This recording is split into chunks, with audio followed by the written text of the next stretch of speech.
চিত্রনায়িকা অপু বিশ্বাস। আপনি ৯ বছর যেই পুরুষের সাথে সংসার করে এসেছেন, বুবলি ঠিক সেই পুরুষের সাথেও সংসার করে এসেছে। আপনাকে যেমন আপনার গর্ভের সন্তানের কথা কাউকে বলতে দেওয়া হয়নি, ঠিক তেমনি বুবলিকেও সেইভাবে তার সন্তানের বা তার গর্ভের সন্তানের কথা কাউকে বলতে দেওয়া হয়নি। গর্ব করে বলতে পারেনি আমি বাচ্চার মা হতে চলেছি।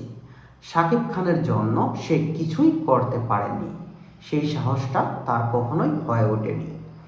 আপনি যেই পজিশনে ছিলেন সেও কিন্তু সেম পজিশনে ছিল, শুধু শাকিবকে ভালোবেসে বা শাকিবের কথা চিন্তা করে তারা সন্তানের কথা প্রকাশ করেননি।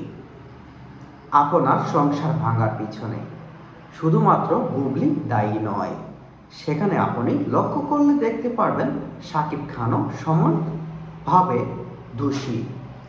আপনি একা কেন শবনম বুবলিকে এই ব্লেমটা দিবেন? আপনি খেয়াল করলে দেখবেন শবনম বুবলি যেমন দোষী, ঠিক তেমনি শাকিব খানও দোষী আপনার সংসার ভাঙার পিছনে। তাই আপনি একা কেন শবনম বুবলিকে ঘৃণা করবেন? আপনি দুজনকেই সমানভাবে বা সমান চোখেই দেখবেন।